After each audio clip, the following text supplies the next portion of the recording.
नमस्कार दोस्तों, स्वागत है आप सभी का हमारे YouTube चैनल इन्फो अकेडमी पर। आज हम इस वीडियो के माध्यम से बताएंगे कि जो डिफेंस सिविलियन स्टाफ है और वह अपनी ट्रांसफ़र की जो एप्लीकेशन है उसके साथ क्या क्या डॉक्यूमेंट अपने यूनिट या फॉर्मेशन से भिजवाए, तो उसकी जो ट्रांसफ़र की एप्लीकेशन है वो MP4 से किसी भी प्रकार का ऑब्जेक्शन ना लगे। तो आज की इस वीडियो को अंत तक ज़रूर देखें, तभी आपको मालूम पड़ेगा कि आपके कौन कौन से डॉक्यूमेंट आपकी ट्रांसफ़र की एप्लीकेशन के साथ जाएंगे, कि आपकी ट्रांसफ़र की एप्लीकेशन में कोई ऑब्जेक्शन ना लगे या आपकी MP4 से कोई वापस ना आए। तो इस वीडियो को जानने से पहले आप हमारे चैनल को सब्सक्राइब कर लें और वीडियो को लाइक व शेयर ज़रूर कर लें। और चलिए आज की वीडियो शुरू करते हैं और आपको बताते हैं कि कौन कौन से डॉक्यूमेंट रिक्वायर्ड हैं जो ट्रांसफ़र की एप्लीकेशन है डिफेंस सिविलियन स्टाफ की। तो सबसे पहले जो पॉइंट ए पर क्लियर किया गया है, application has not be submitted as per annexure 1 to appendix E to army order 22/2001। यहाँ आपको बता देते हैं कि जो 22/2001 है आर्मी ऑर्डर, इसी ऑर्डर के तहत सारे डिफेंस सिविलियन स्टाफ जो कि मिनिस्ट्री ऑफ डिफेंस के अंडर काम करता है, उनकी जो ट्रांसफ़र है वो इसी आर्मी ऑर्डर 22/2001 के तहत डील की जाती है और इसी के तहत ही ट्रांसफ़र की जाती हैं। इसके विभिन्न जो प्रोविज़न्स हैं उसके तहत ही की जाती है। तो यहाँ फर्स्ट पॉइंट में बताया गया है कि जो 22/2001 आर्मी ऑर्डर है, उसके एनेक्चर 1 पर एक एप्लीकेशन का फॉर्मेट है जो कि आपकी यूनिट और फॉर्मेशन द्वारा भरकर आर्मी के मुख्यालय द्वारा थ्रू प्रॉपर प्रोसीजर के तहत भेजा जाता है। इस पूरे प्रोसेस को फॉलो करने के लिए एक एप्लीकेशन का फॉर्मेट है जो एनेक्चर 1 पर है आर्मी ऑर्डर के, उस पर ही भेजना अनिवार्य है, तभी आपकी एप्लीकेशन परिपूर्ण रहेगी। अब पॉइंट नंबर 2 पर बताया गया है कि certificate by the OC unit as required under army order 22/2001 has not been submitted has not been completed. यानी सेकंड आपका जो ऑब्जेक्शन लग सकता है वो ऑब्जेक्शन होगा कि जो आर्मी ऑर्डर में एक रिक्वायर्ड सर्टिफिकेट है जो आपकी कंसर्न्ड यूनिट के OC या फॉर्मेशन के OC द्वारा साइन करके देना है और वो सबमिट करना है और कंप्लीट करके देना है। यदि वो आप साइंड और कंप्लीट नहीं देंगे OC के सर्टिफिकेट को, आर्मी ऑर्डर के 22/2001 में जो सर्टिफिकेट का एक फॉर्मेट दिया है वो पूरा करके नहीं देंगे, तो भी आपकी एप्लीकेशन में ऑब्जेक्शन लग सकता है।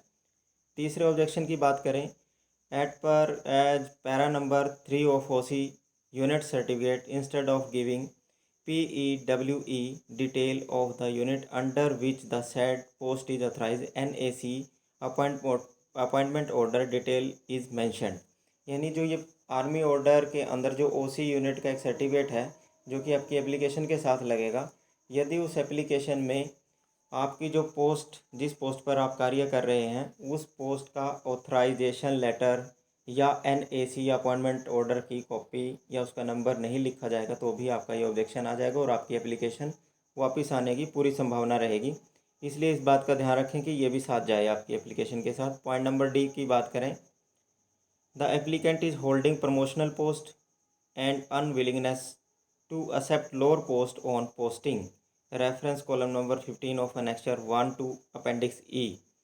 This is not in order since as per para 11 of appendix E of 2 army order 22/2001 compassionate posting can be carried out against the lower post grade to which direct recruitment is made।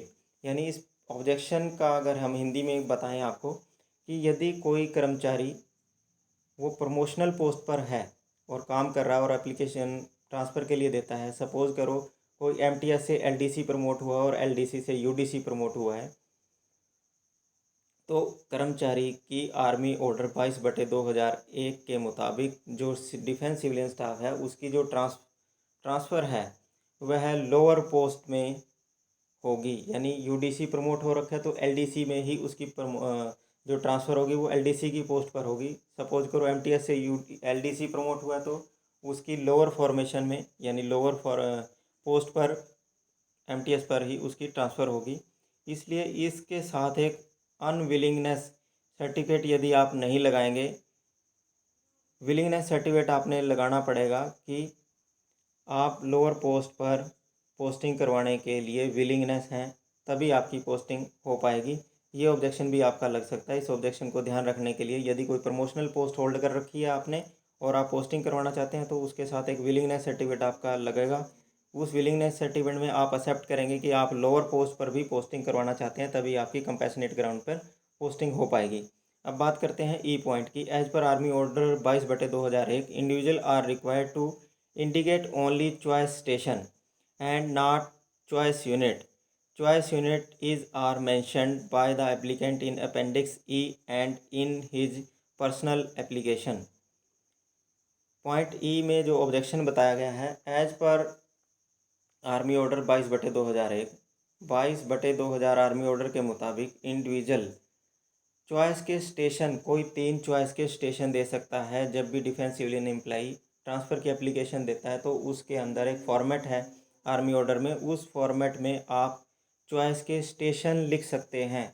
कोई 3 choice के station दे सकते हैं और आप choice की unit नहीं दे सकते। तो यदि आप अपनी एप्लीकेशन में या आपके ऑफिस द्वारा आपके एप्लीकेशन के जो पॉइंट में जिसमें चॉइस पूछी गई होगी, तो यदि आप चॉइस की जगह आप चॉइस की यूनिट लिख देंगे तब भी आपका ऑब्जेक्शन आ जाएगा, क्योंकि आपने चॉइस के केवल और केवल 3 स्टेशन देने हैं। मैक्सिमम आप 3 स्टेशन दे सकते हैं, 2 स्टेशन भी दे सकते हैं और एक चॉइस का 1 स्टेशन भी दे सकते हैं, और ज़्यादा से ज़्यादा आप 3 स्टेशन दे सकते हैं।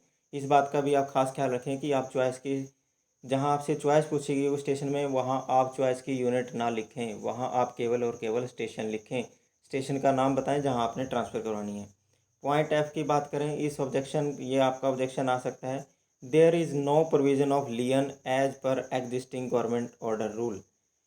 कोई भी आपका लियन मेंटेन नहीं किया जाएगा। जब ट्रांसफ़र होकर आप नई यूनिट में चले जाएंगे तो पुराने यूनिट में आपका कोई किसी प्रकार का लियन मेंटेन नहीं होगा। पॉइंट नंबर जी पर जो पॉइंट बताया गया है, individual has not submitted any specific reason ground for posting on compassionate ground. यानी ये आप पॉइंट जी में जो ऑब्जेक्शन बताया गया है वो ऑब्जेक्शन आपका लग सकता है कि आपने कोई स्पेसिफिक रीज़न यानी कोई ठोस कारण नहीं बताया या ठोस कोई ग्राउंड नहीं बताई जिससे आपकी ट्रांसफ़र की जाए। इसलिए आप अपनी एप्लीकेशन में एक ठोस रीज़न ज़रूर लिखें, ठोस रीज़न लिखें और उसका प्रमाण ज़रूर आप अवश्य दें, तभी आपकी एप्लीकेशन परिपूर्ण होगी और आपका ऑब्जेक्शन नहीं लगेगा। अब बात करते हैं एच पॉइंट पर। इंडिविजुअल हैज़ नॉट बीन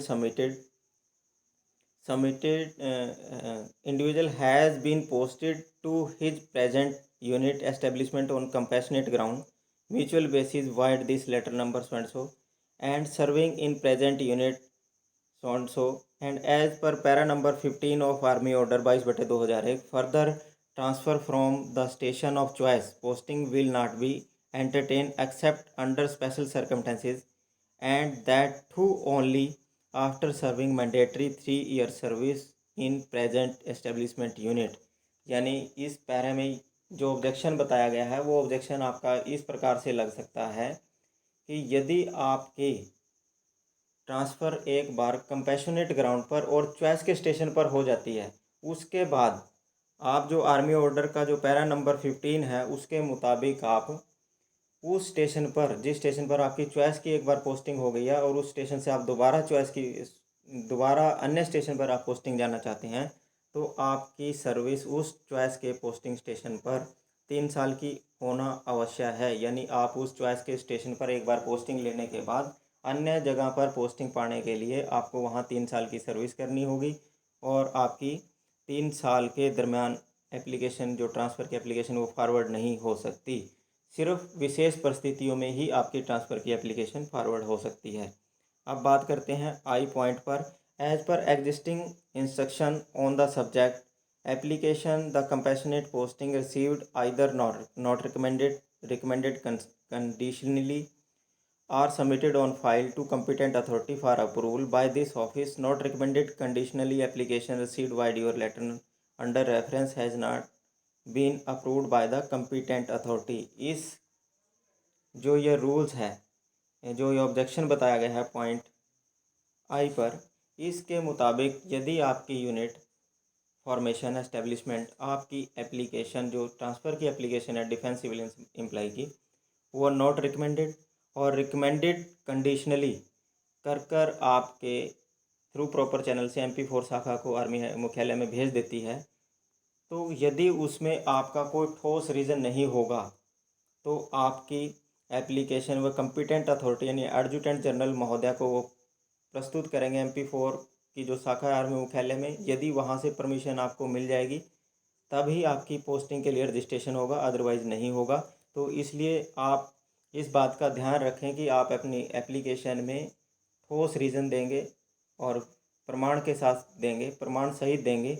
उसके बावजूद भी यदि आपका जो सीओ है, ओसी है आपके एस्टेब्लिशमेंट और यूनिट का, आपकी एप्लीकेशन को नॉट रिकमेंडेड या रिकमेंडेड कंडीशनली कर देता है, यदि आपका ठोस रीज़न होगा, तो MP4 शाखा आपके जो ट्रांसफ़र की एप्लीकेशन है वो कम्पिटेंट अथॉरिटी यानी एडजुटेंट जनरल महोदय को प्रस्तुत करेगी परमिशन के लिए आपकी ट्रांसफ़र की। तो यदि आपका ठोस रीज़न होगा तो आपको परमिशन मिल जाएगी और आपकी ट्रांसफ़र के लिए आपका जो रजिस्ट्रेशन हो जाएगा। इसलिए आप इस बात का खास ध्यान रखें कि आप अपनी एप्लीकेशन में ठोस रीज़न ज़रूर दें।